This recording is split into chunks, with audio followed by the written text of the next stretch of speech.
அஸ்ஸலாமு அலைக்கும் வரஹ்மத்துல்லாஹி வரகாத்துஹு.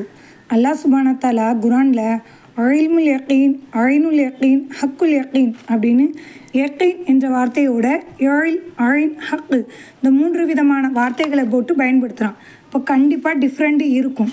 அது என்னதுன்னு நம்ம பார்ப்போம்னா 102வது சூரா 5வது ஆயத்து சூரத்து தக்காசுர்.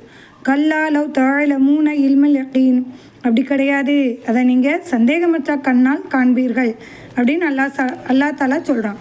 அதேமாதிரி சூரத்துல் வாக்கியால 56வது சூரா 95வது ஆயத்தில் சொல்கிறான், இன்ன ஹாதா லகு ஹக்குல் யகீன், நிச்சயமாக இதுதான் உண்மையான நம்பிக்கை அப்படி சொல்கிறான். அதே மாதிரி 102வது சூரா 7வது அதே சூரத்து தக்காசுர் தான். சும்மலத்திர உன்னஹா ஐனல் யகீன், அதை நீங்கள் உறுதியான கண்ணால் காண்பீர்கள். இதுக்கு இமாம் இப்னு கையிம் ரஹிமஹுல்லா என்ன சொல்கிறாங்க அப்படின்னா, என்ன சொல்கிறாங்கன்னா, ஒருத்தன்ட்ட தேன் இருக்கான் சரிங்களா, சரி இவன்கிட்ட தேன் இருக்குன்னு நம்ம நம்புகிறோம்ல, அதுதான் இல்முல் யகீன், அதாவது அறிஞ்சு தெரிஞ்சுக்கிடுது. இன்னொரு உதாரணம் என்ன தெரியுமா, அங்கே தீ இருக்குது, நெருப்பு எரியுதுன்னு சொல்கிறோம்ல, அதுதான் அந்த நம்பிக்கை தான் இல்முல் யகீன். புரிஞ்சுக்கிட்டிங்களா?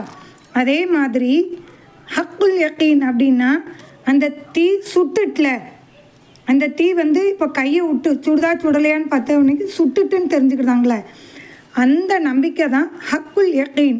புரிஞ்சுக்கிட்டிங்களா? அல்லாஹ் நரகத்தை பற்றி சொல்லும்போது தான் இதெல்லாம் சொல்கிறான். அதை எப்படிலாம் சொல்கிறான்னு பாருங்கள். கண்டிப்பாக நீங்கள் பார்ப்பீங்க அப்படிங்கிறத சொல்கிறான். இல்முல் யகீன், தெரிஞ்சுக்கிடுவீங்க அப்படி சொல்கிறான். இது எப்படி சுட்டு அதுக்கப்புறம் அவங்க விளங்கிக்கிடுவாங்க அப்படி சொல்லுவான். அனுபவித்து புரிஞ்சுக்கிடுது, இது சொல்லி புரிவது. புரிஞ்சுக்கிட்டிங்களா? அதுக்கடுத்து ஐனுல் யகீன் அப்படின்னா நேரடியாக பார்ப்பாங்களாம். அதாவது நல்லா கவனிச்சுக்கோங்க, தேன் இருக்குன்னு ஒருத்தன் சொல்கிறான், அதை நம்புதை தான் இல்முல் யகீன். அதாவது தீ எரியுதுன்னு சொன்னால் நம்புறது. ஐனுல் யகீன் அப்படின்னா என்னது, கண்ணால் பார்க்காங்க, தேன் இருக்கிறத பார்க்காங்க, அதாவது தீ எரியுதை பார்க்காங்க. ஹக்குல் யகீன்னா அந்த தேனை சுவைத்து பார்ப்பது, இல்லாட்டி அந்த தீயில கை விட்டு சுட்டுறது அப்படின்னு தெரிஞ்சுக்கிடுது. புரிஞ்சுக்கிட்டிங்களா? இதை இமாம் இப்னு கையிம் ரஹிமஹுல்லா இதுக்கு விளக்கம் சொல்கிறாங்க.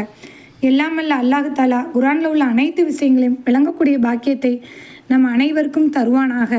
அதாவது ஆசிரியர்கள் கற்றுத்தந்ததை, புக் ரீதியாக கற்றுத்தந்ததை அது நம்ம தெரிஞ்சுக்கிட முற்படணும். குர்ஆன் சார்ந்து நம்ம பார்க்குறோம், இலக்கணம் சார்ந்து பார்க்குறோம்.